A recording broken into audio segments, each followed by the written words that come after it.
Olá a todos vocês que nos assistem, um ótimo e abençoado dia no nome do nosso Senhor Jesus Cristo. Amém? Estamos aqui para mais um breve estudo no livro de Gênesis. O conteúdo estudado vem da lição ou da revista Compromisso da Convenção Batista Brasileira. A nossa aula de hoje é a lição de número 2, que traz como tema o ser humano e a sua razão de ser. O capítulo 2, iremos estudar o capítulo 2 de Gênesis, de 1 a 25, os versos de 1 a 25. Nossos objetivos gerais compreendem dois: entender que Deus coroou sua obra com a criação do homem e da mulher e preparou um ambiente próprio para o homem viver e colocou-os como administradores de tudo o que fora criado. O 2, reconhecer seu valor diante de Deus. Temos também dois objetivos específicos, que são refletir sobre a perfeição da criatura humana, obra da criação de Deus, resgatar os propósitos de Deus para a sua vida. Temos também o nosso texto áureo, o texto que vai dar fundamento, o texto que é base para a nossa reflexão, que é Gênesis 2,15. Diz o seguinte: tomou, pois, o Senhor Deus ao homem e o colocou no jardim do Éden para o cultivar e o guardar. Veja aí a responsabilidade que Deus colocou na mão do homem. Como introdução para a nossa aula de hoje, vamos fazer um link com a aula passada, na lição de número 1, sobre a criação do universo. A palavra nos revela que a criação do universo se deu por um design inteligente, ou seja, alguém planejou minuciosamente a criação desse universo. Por exemplo, como bem coloca o nosso professor Adalto Lourenço, ele diz que se o Sol fosse 5% mais próximo da Terra, tudo aqui pegava fogo.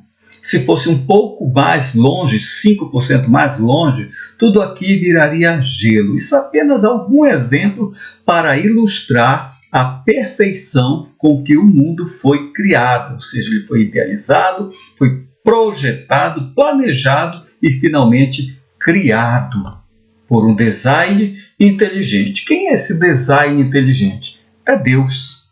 Deus criou todo o universo. Alguns acreditando ter sido criado em apenas 6 dias, ou seja, esses 6 dias foram 6 dias literais. Outros acreditam que o universo foi criado em milhões de anos. O fato é que para a aula de hoje isso não vem ao caso, não é interessante para a aula de hoje. O fato é que ele foi criado.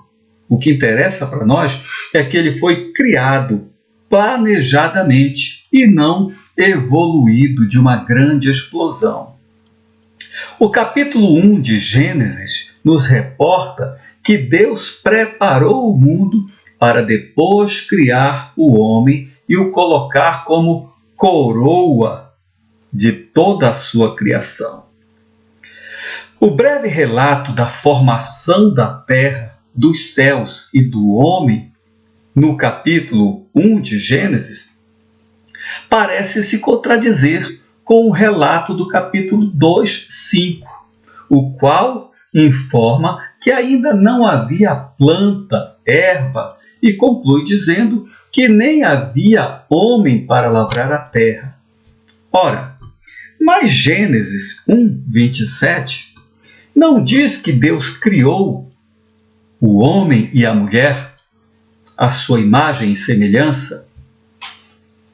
Também a partir da criação do homem, tem início alguns questionamentos a respeito dessa existência, a respeito da razão de ser do homem, tais como: quem somos? De onde viemos? Para que estamos aqui? E, finalmente, para onde vamos? Note que o foco desta lição será o homem segundo o propósito de Deus. Vamos ao primeiro ponto da nossa lição. O primeiro ponto da nossa lição é: o protagonista entra em cena. Gênesis 2:7.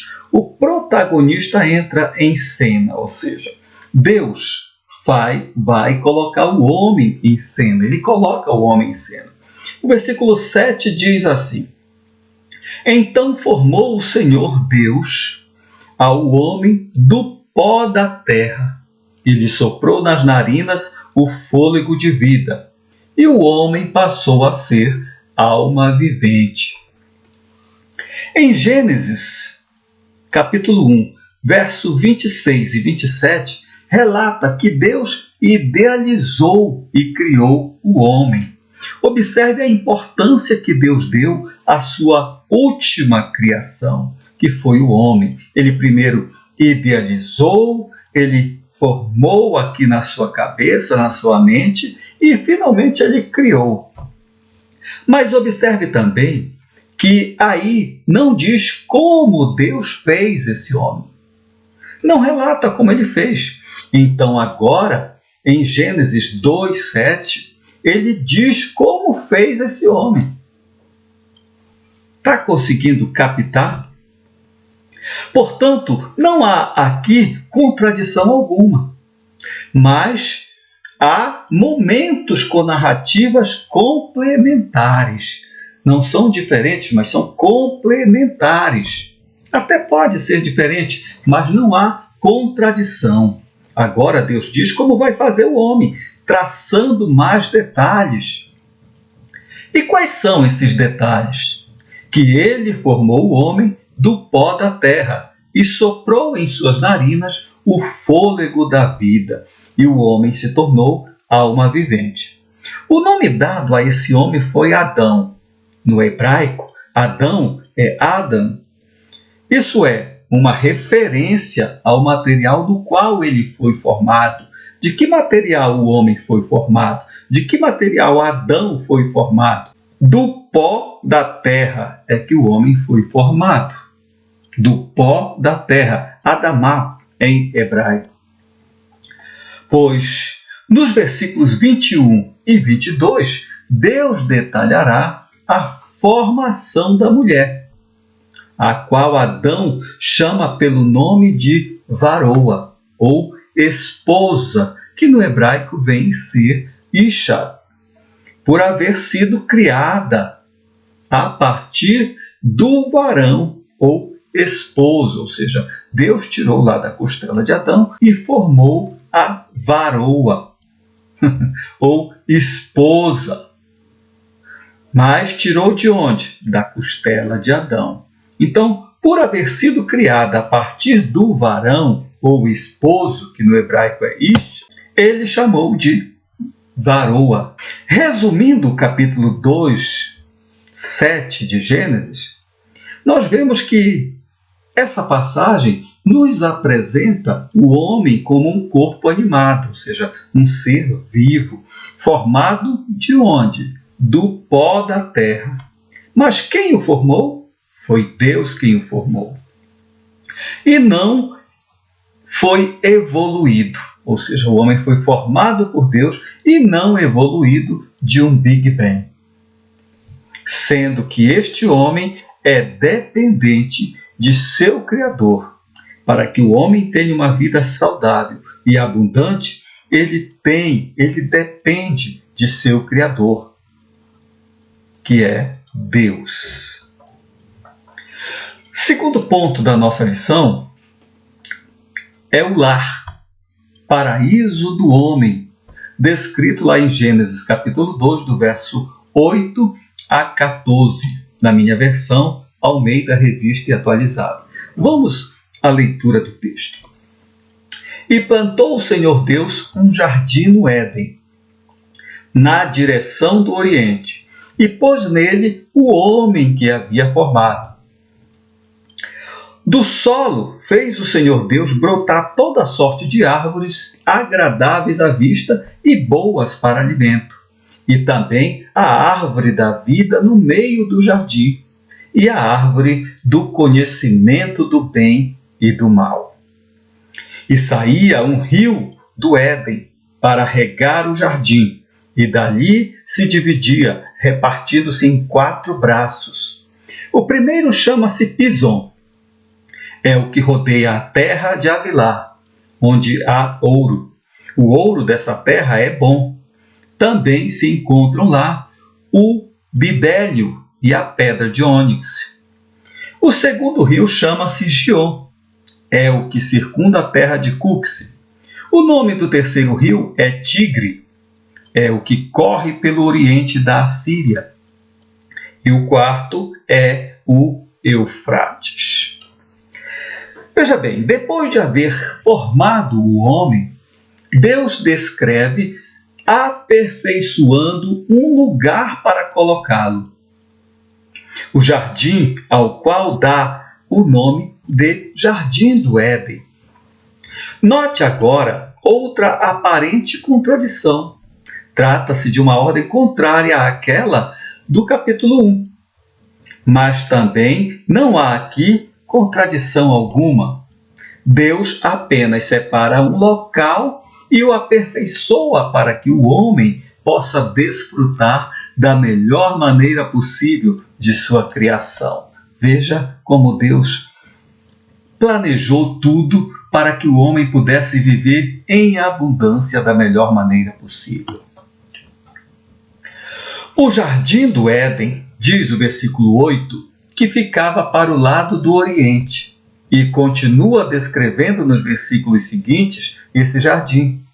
A descrição um tanto minuciosa da localização geográfica desse jardim, embora haja dificuldade de identificar os rios Gion e Pison, nos leva a crer que o Éden não era apenas uma linguagem figurada ou simbólica no texto, mas um lugar real.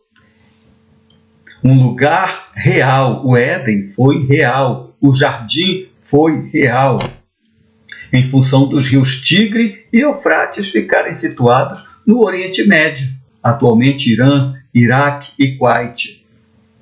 Esse é o possível local onde existiu o Éden. O jardim ficava no Éden, que teria sido uma planície na região montanhosa ao sudeste das fontes dos rios Tigre e Eufrates, diz o capítulo 2, verso 14. O jardim foi um lugar agradável, perfeito, verdadeiro paraíso. E Deus vinha todas as tardes conversar com o homem. Olha a preocupação de Deus, olha o desejo de Deus de Ele mesmo procurar o homem para se relacionar. Ele criou o homem e vinha todas as tardes dialogar com esse homem no jardim do Éden. Vamos ao terceiro ponto da nossa lição. O mordomo posto à prova. Gênesis 2, do verso 15 ao 17. Vamos à leitura do texto? Tomou, pois, o Senhor Deus ao homem e o colocou no jardim do Éden para o cultivar e o guardar. E o Senhor Deus lhe deu esta ordem: de toda árvore do jardim comerás livremente, mas da árvore do conhecimento do bem e do mal não comerás, porque no dia em que dela comeres, certamente morrerás. Em Gênesis 1, 27, temos que o homem foi criado à semelhança do Criador. Embora semelhança não signifique igualmente ou igualdade com Deus, o homem pode ser criativo, o homem pode ser produtor, o homem pode ser um mantenedor.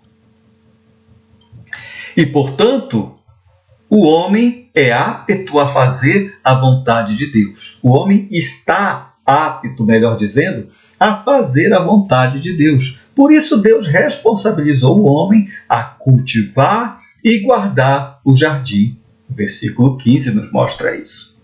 Deus não lhe outorgou escritura de propriedade do mundo. Deus não disse, olha, toma o mundo para te guardar e eu te dou aqui um título de propriedade, uma certidão de propriedade.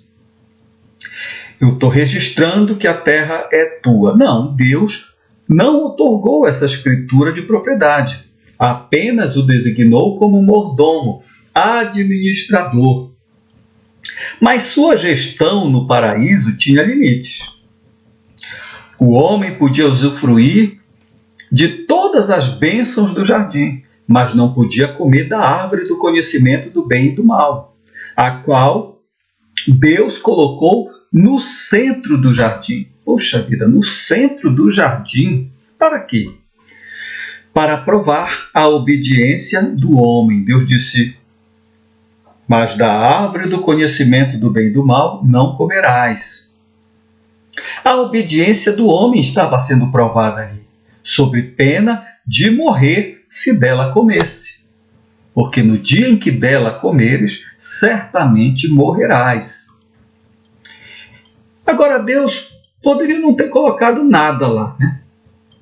Mas aí não faria sentido, porque o homem seria um robozinho, fazendo apenas tudo aquilo que Deus queria.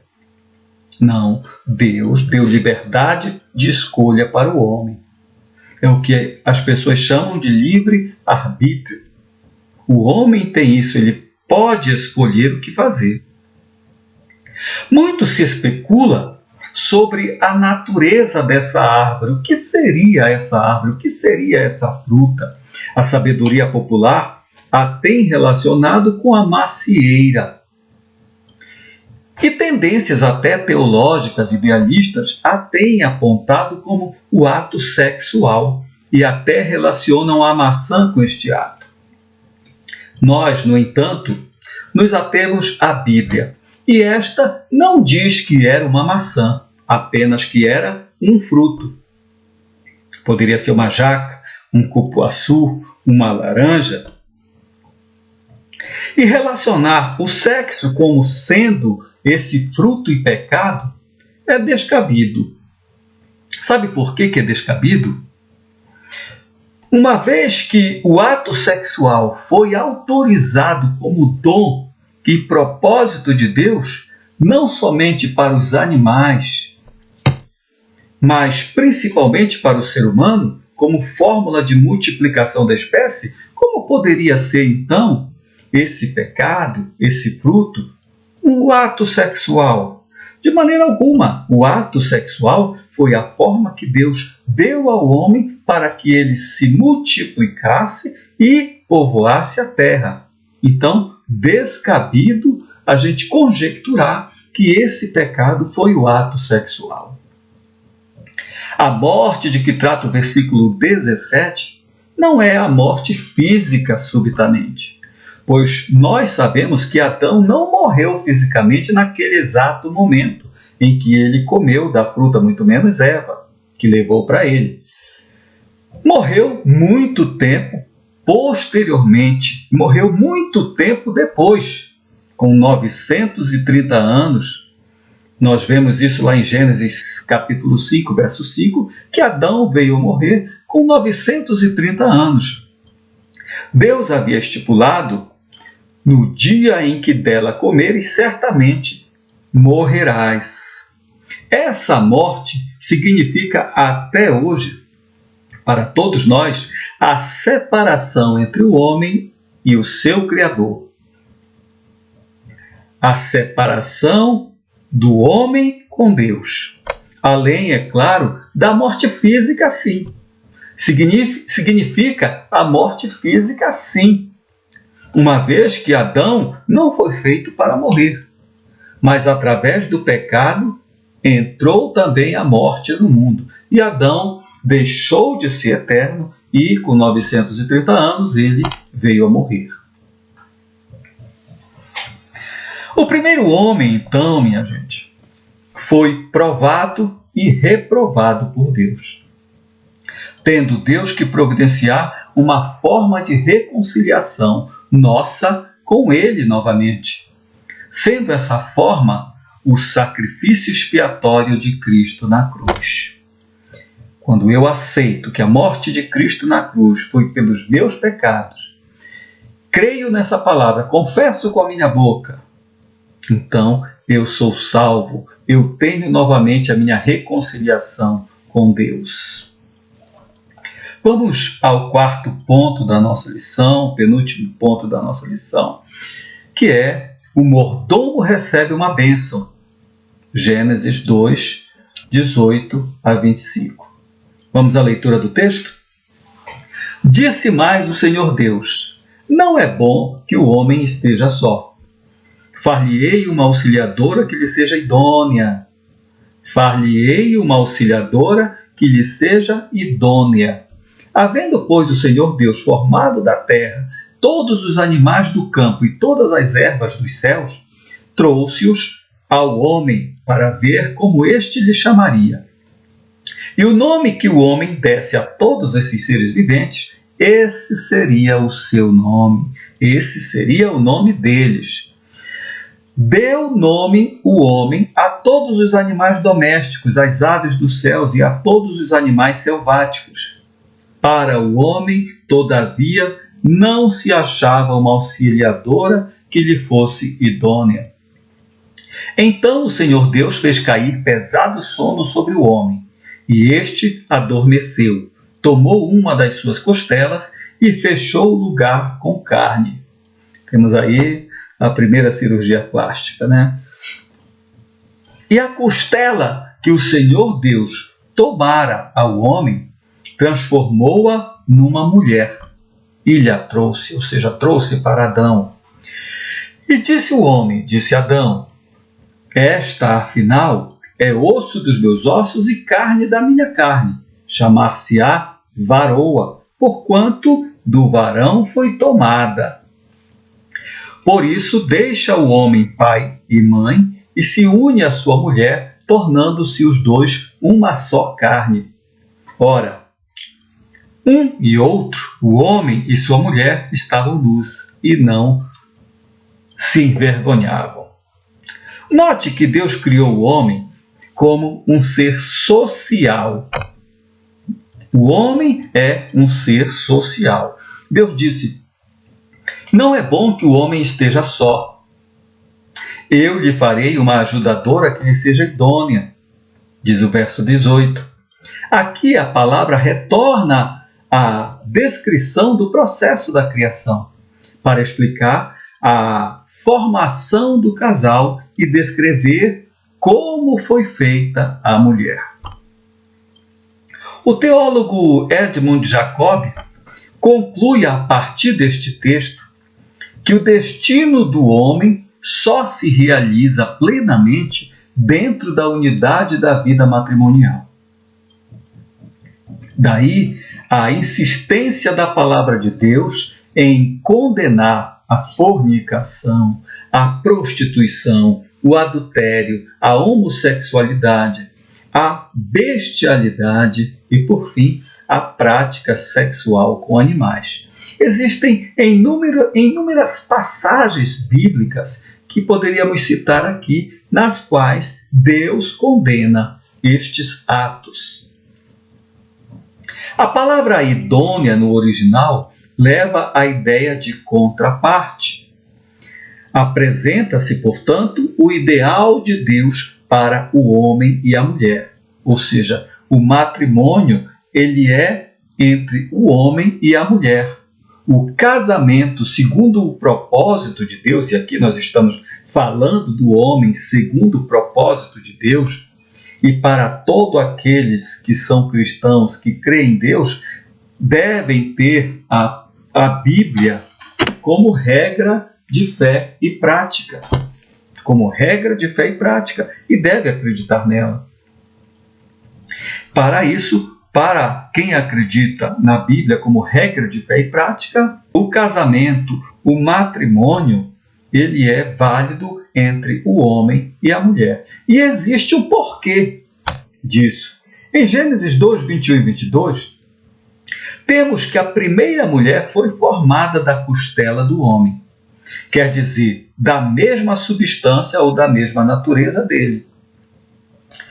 Em sua avaliação, disse que a mulher é osso dos meus ossos e carne da minha carne. Quando Deus apresentou a mulher a Adão, Adão disse a seguinte frase, que a mulher era osso dos seus ossos e carne da sua carne.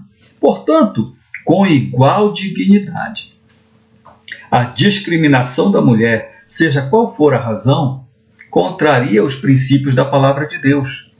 É bem verdade que cada um tem um papel próprio a desempenhar no contexto tanto da família quanto da sociedade, mas os dois possuem igual dignidade. Também sutilmente delineado nas Escrituras, contudo, ambos desfrutando dos mesmos direitos e de iguais responsabilidades diante de Deus, nosso Pai. Esse casamento ideal, segundo o propósito de Deus, visa também a formação de um novo lar. Veja o porquê do casamento, segundo o propósito de Deus, ser entre o homem e a mulher. Visa também a formação de um novo lar, independente dos lares de onde marido e mulher saíram. O versículo 24 diz que o homem deixa o seu pai e a sua mãe para se unir à sua esposa, para se unir à varoa, à mulher, e os dois formam uma só carne.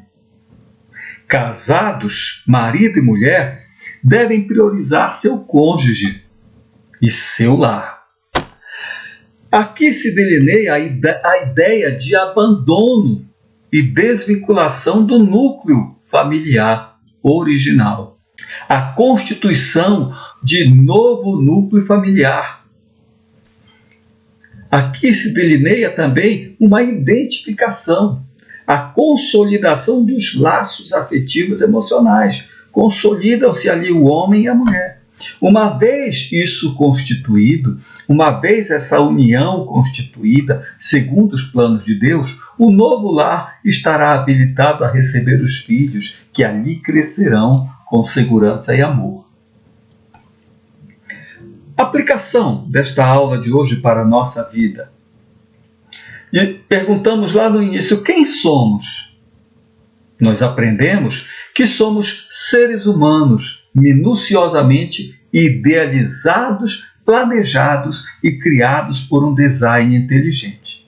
Esse design inteligente é Deus.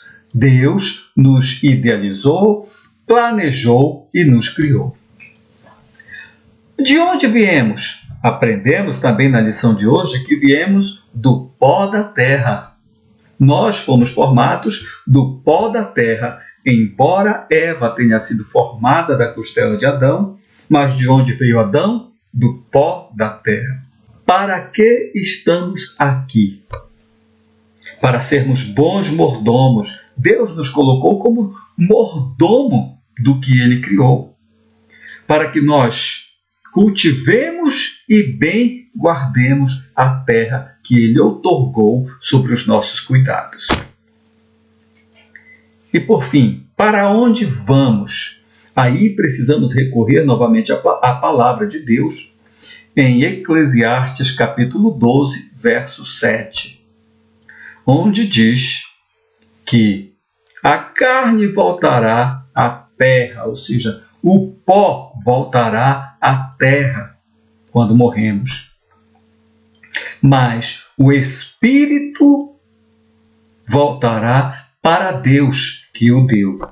Eclesiastes 12, 7.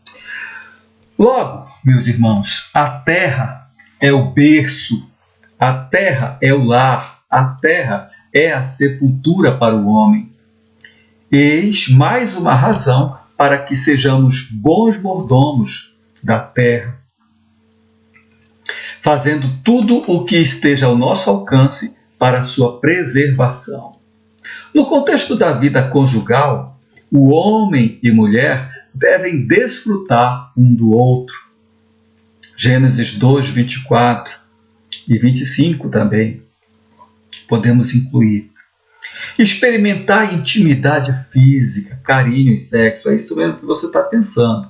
O homem e a mulher devem experimentar intimidades físicas, mas principalmente intimidade emocional e espirituais, satisfazendo a perspectiva um do outro, para que Satanás não vos tente. Assim, Paulo nos aconselha em 1 Coríntios 7:5.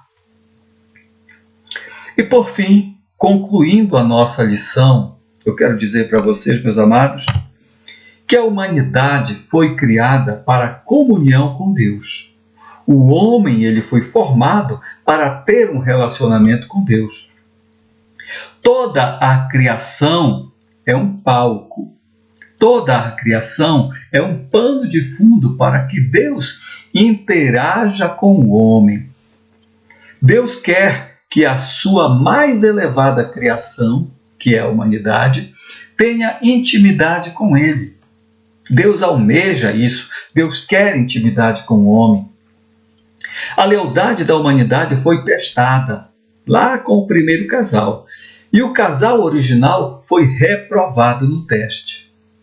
Isto resultou numa interrupção do relacionamento entre Deus e o homem. Mas sabe, meus irmãos, que Deus nos ama tanto, mas tanto, que deu um jeito de nos reconciliarmos novamente com Ele. Isso é assunto para as próximas aulas. Por enquanto, nós ficamos por aqui. Quero agradecer a atenção de todos vocês que nos assistem e que despendem desse tempo para estarmos juntos, aprendendo um pouco mais da porção da Palavra de Deus. Que Deus abençoe a todos, em nome de Jesus. Amém?